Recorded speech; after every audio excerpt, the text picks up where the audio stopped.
Ici, autour du palais, il y a cette stèle qui commémore la libération du camp d'Auschwitz 60 ans après, parce que ça illustre bien le concept qui était à la naissance des institutions européennes à La Haye en 1948.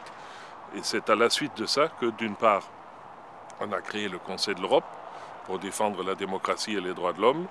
Et c'est sur cette base-là qu'on a pu ensuite créer les communautés européennes, ce qui est l'Union européenne aujourd'hui.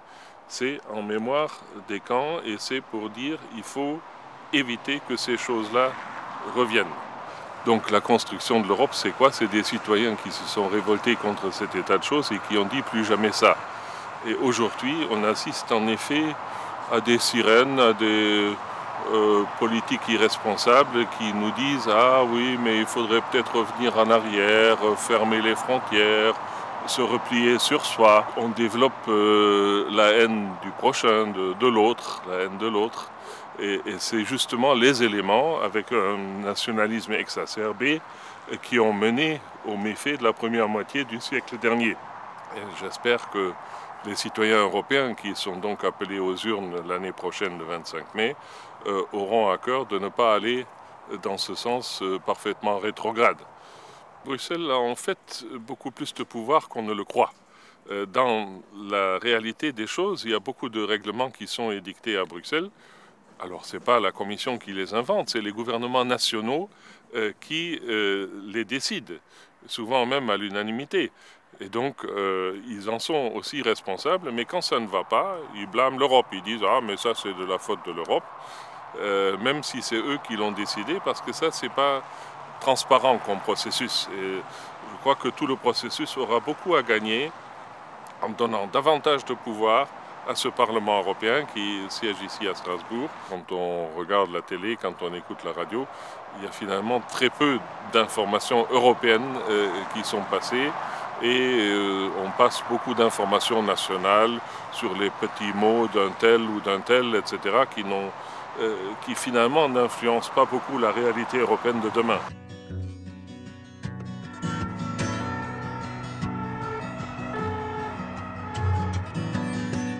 Attention. Clap. Ich finde, Europa ist scheiße.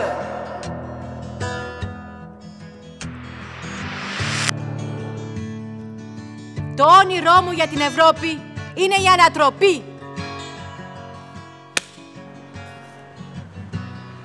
De euro. Dat zou fantastisch zijn.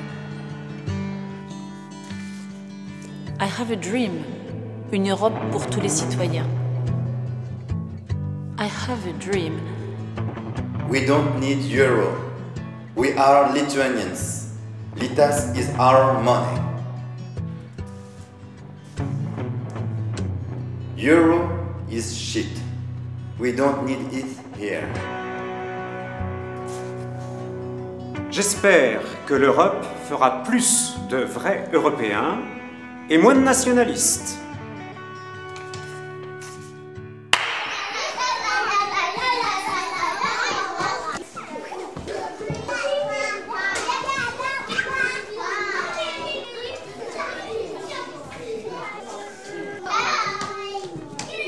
On a 4 groupes. On a un petit groupe qui s'appelle les apple seeds, les graines de pommes, donc qui sont les tout petits. Et ensuite, il y a les pommes, donc qui sont mûres, mais Ils marchent pas encore, ils parlent pas encore. Après c'est des rouges-gorges, des robins, et eux, ils peuvent voler, ils peuvent parler, ils sont plus autonomes. Et on a une petite spécificité, les mercredis, des très grands qui ont 3-4 ans viennent, et eux, c'est les owls, les hiboux. Voilà, ils ne dorment pas, pas forcément. Leur motricité est très élaborée, ils peuvent tourner la tête, ils peuvent voler loin. Alors, c'est une crèche qui est bilingue, mais on aime bien dire qu'on est plurilingue parce que les familles viennent de la Grèce, Finlande, l'Algérie, pour citer quelques pays, Israël. Donc, on est une crèche qui est ouverte aux langues.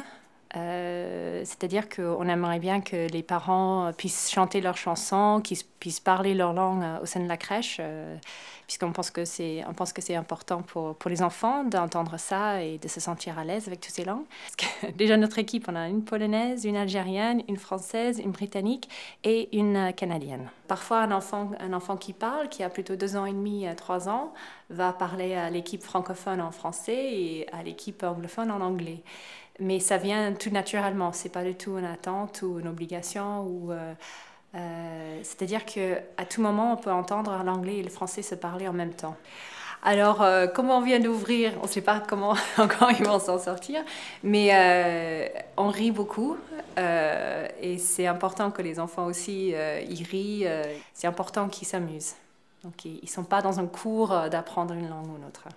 C'est relativement facile à mettre en place parce que quand on regarde des équipes qui s'occupent des enfants, souvent elles sont déjà plurilingues elles-mêmes.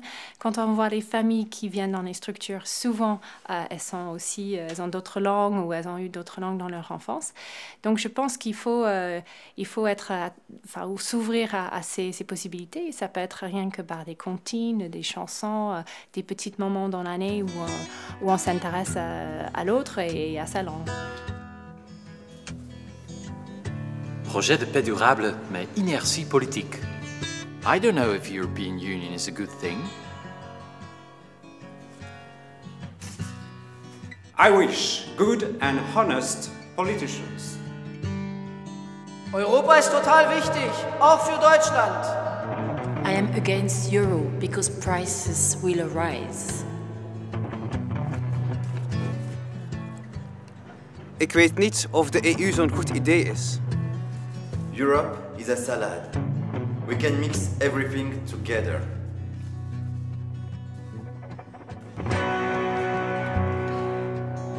The European Union. Divided in unity. Η Ευρωπαϊκή Ένωση. Εναντιωμένη, ενωμένη με το ζόρι.